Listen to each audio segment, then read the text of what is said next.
que una de las preguntas más recurrentes en numerología es esta, es ¿cuál es mi misión de vida? ¿Cuál es mi meta? ¿Para qué estoy aquí? Y segura de que la numerología puede responder esta pregunta. Pero hay que darle una vuelta de hoja, porque aquí el inconveniente no es preguntarle a la numerología para qué o cuál es mi meta o para qué estoy aquí en el mundo, qué tengo que hacer de mi vida o qué recomienda la numerología que tengo que hacer en la vida, sino que la pregunta debería modificar un poco y en vez de preguntar qué tengo que hacer o cuál es mi meta, es preguntar cuál es mi función. Porque ahí es cuando nosotros tenemos el cambio de paradigma inclusive que creo que tenemos que generar en la actualidad. No es el número el que nos va a decir qué es lo que tenemos que hacer, sino que el número nos va a mostrar la función de cuál es la función que estoy ejerciendo en la actualidad. Y ahí se abren un abanico de posibilidades, vamos a decirlo de esta forma. Nosotros tenemos, por ejemplo, un número 4 exaltado o una cuarta posición número 4, un sendero natal 4 en numerología, donde sea y donde esté exaltado nuestro número es el 4.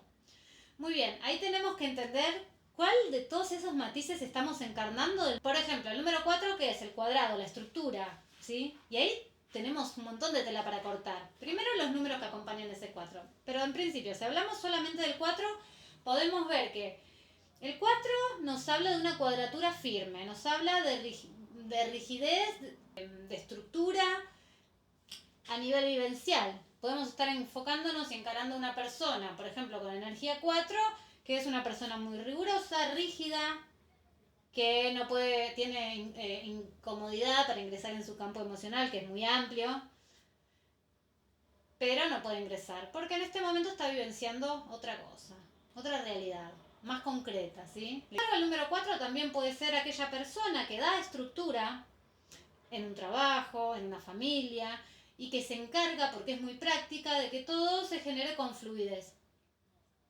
en esa familia, en ese sistema, ¿sí? Entonces, aquí tenemos dos fases de un mismo número y de una misma energía. Entonces, ¿cuál es la función del 4? Materializar. ¿Qué más? Estructurar. ¿Qué otra función? ¿Sí? Ordenar. Entonces, vamos a preguntarnos, ¿cuál es la función de mi energía?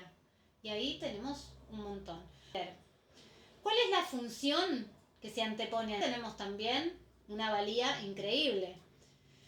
Soy una energía número 4 con una función de estructurar, de disciplinar, de trabajar, de ser práctica, de ordenar, porque soy el cuadrado, soy el orden, ¿no? La cuadratura del organizativo. ¿Qué me interpela a mí? El número 6, ¿sí? En principio voy a tener una energía que me va a interpelar. Y a lo mejor esa energía que tengo, que se pone frente a mí porque es mi energía opuesta y complementaria, a lo mejor hace que mi orden y mi estructura se tambalee. ¿Sí? O a lo mejor no, a lo mejor soy un número 4, que me doy cuenta que soy muy estructurada y me doy cuenta que tengo que ingresar un poco más en, por ejemplo, en mi mundo emocional o en el mundo de la imaginación. Entonces, como me doy cuenta que soy tan estructurada, mi propia psiquis, mi propia energía busca compensar. Y ahí viene la idea de la compensación. Bien Jung nos hablaba de esto desde la psicología, ¿no? Entonces, la persona busca compensar. La pregunta clave para ver cuál es mi meta, cuál es mi don, estas preguntas tan normales que nos hacemos todos, la cambiemos. En vez de cuál es mi meta, cambiemos cuál es mi función. Y ahí es como que se abre como un campo nuevo que creo que tenemos que generar entre todos. Pero el número 4 debe pasar por la función del número 5, que es el reconocimiento espiritual, es la organización. Yo sostengo que el número 5 nos habla de la organización y nos habla y es el principio del equilibrio. De todos estos temas en mi libro, la sabiduría de los vínculos, que ahí está como muy bien explicado cuál es la función de cada número. Pero en principio tenemos que pasar por el número 5, que es el que todo lo contrario, no es el desequilibrio y el desorden, sino es la primera vez que nos damos cuenta y que podemos empezar a percibir ese desequilibrio que tenemos por estar desfasados en lo que es la idea del vínculo.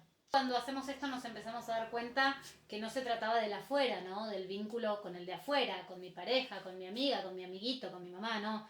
Se trataba de un camino de vida que mientras lo podemos reconocer, lo habitamos, y cuando no lo podemos reconocer, necesitamos alguien que se anteponga. Necesitamos una experiencia que nos movilice, necesitamos un enemigo, necesitamos alguien que nos confronte en nuestra ideología, ¿sí?